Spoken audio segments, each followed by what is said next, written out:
Hello again and welcome to Devotion to Writing, a channel devoted to helping you cultivate a daily writing practice and realize you are creative abundance. So writing can be really cerebral stuff, heady stuff. We think a lot. We think we have to think a lot in order to write. And I want to suggest in this video that maybe we approach writing as a witness. That is, we step back from ourselves as ego, as writer, as eager writer, ego writer, ego personality. Just practice stepping back from that to witness yourself as ego, as a writer, as creator, instead of I am this or I am that. I am good at this and I am bad at that. So I'm going to ask in this video and suggest that there are ways to kind of remove oneself from this fortress of ideas we've built or may be building around ourselves as a writer or as a creative person. Write from the witness of that space so that we can write more expansively. So good luck with that, I tell myself. It's a difficult subject to talk about, difficult perhaps to get language around, but I think it's very valuable, not to just ourselves as creators, but to ourselves as in our lives, to get outside of the ego personality that we are living as into something more aware. So, we often in writing, we have these ideas in anything for that matter. We've had these kind of predetermined ideas of what we are capable of and what we are not capable of. We have ideas of what we can say and what we cannot say or shouldn't say.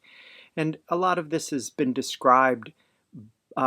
We've described it to ourselves as our personality, as our egos, as where we come from, who we are. It's who we believe ourselves to be. And I say, look at where this comes from, and is this true? A lot of our ego idea comes from our past. In fact, I would say all of it comes from our past, from our experiences, from the stories that we've received from family, from friends, from society, from our culture, and also the stories that we tell ourselves. These these stories are constructed and they reinforce the walls of who we think we are. But are these stories true? I would say they're no more true than a piece of fiction that you write or a poem that you write.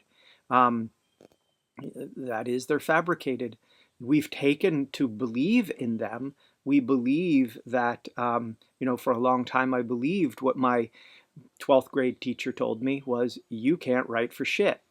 And I believed that for a long time. It kept me from writing for a long time. So that was a story. That was something they said. I chose to believe it. I have, fought back against that, but I think I've had to ask myself throughout my writing life, is that true? Is that story true? Is it true I can't write? Is it true that no one, as someone once told me as well, that no one is going to want to see that work? Is that true? These are things that when we are the witness, when we get back out of the intensity of our stories, of our ego-constructed stories, that we can see them for what they are, as story, as fictions. So we can witness these stories. And we can do this because we, in fact, aren't the story. We aren't the ego. We are a witness to these things. You can't be the thing that you witness, right? If that were the case, say you'd be a tree. You can't be a tree. You can witness the tree. You can't be the flower. You can witness the flower. So you can't be what you can see. So you can't be the ego because we can see our ego. We can see this personality. So we are not this.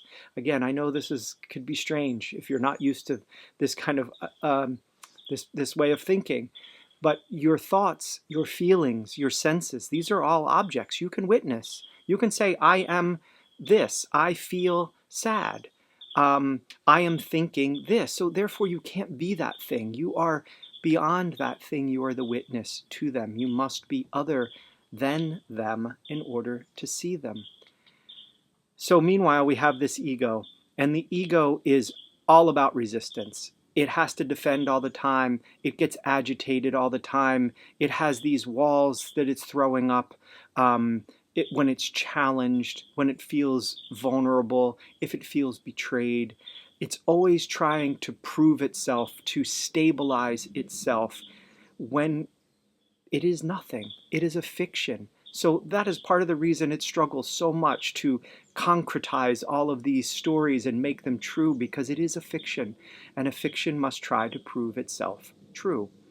When you write as the witness, you see the ego get into its defensive crouch. You recognize the agitation. You hear it say, I can't write. I don't know how to do this. I'm not good enough. That teacher was right. My parents were right. Whatever. You hear that story. I just ask, who is this I who is saying this? And who is the I that is hearing, that can hear this voice saying, I can't? They're not the same. The one who says, I can't, is false. The one who observes in silence and without judgment is the truth, and is awareness, is your awareness. If we could write from this, we are so expansive.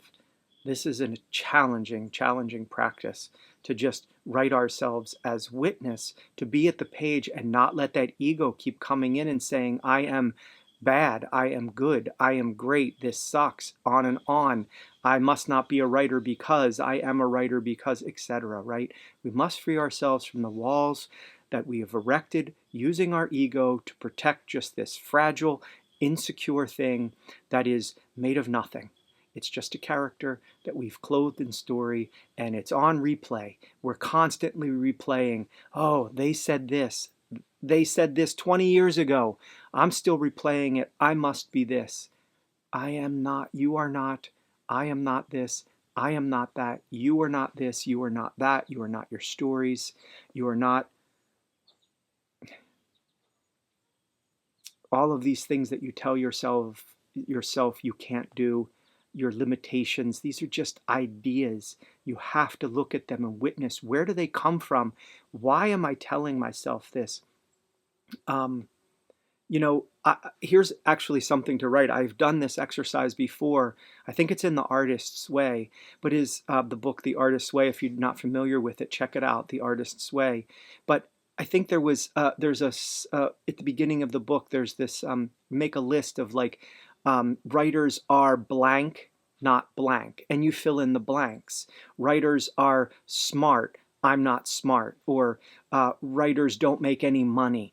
I need to make money. All of these ideas that we have, these are constructs, these are stories, and they are also kind of part of our ego personality. We might say, if I were really creative, I would blank. What? Be writing every day? I wouldn't struggle to write, right? If I were really creative, I would have written a book already. I would have published already. If I were really a writer, I wouldn't be watching this video, right? I need money in order to write. All of these things, all of these stories we tell ourselves, you're the witness to these. This is how you dissolve them as well, by witnessing them and challenging. Is this true? And you can write into these, and that is the prompt today, to do this, kind of have this thing, this list of things to fill in the blanks. If I were really a writer, I would blank. I feel like a writer when blank, fill in the blanks.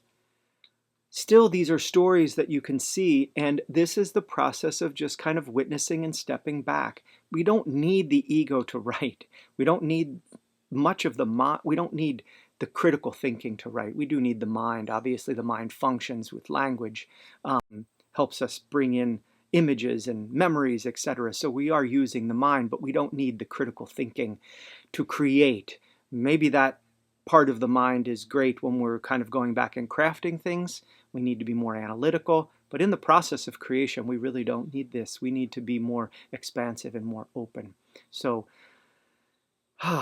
the unconstrained awareness, as opposed to the limiting ego that binds us in these conditions of our story. Writing every day has so helped me see that those stories I was telling myself and I'm telling myself for many years were in fact powerless fictions, flimsy walls that supported nothing. And the only credibility that they had in my life, and that was a lot of credibility, was the credibility that I gave them. That is, I gave my ego so much credit. I built this ego and I had to hold it up. Or that is, yeah, I did build that ego, and that ego, I had to maintain it. But then when I started witnessing with this ego and all of the stories that it is telling, what this really is was nothing but a fiction. I could start to let that go. And that is a practice. Each time I sit, that voice comes in, that critical voice comes in, let go. Let go. Keep writing.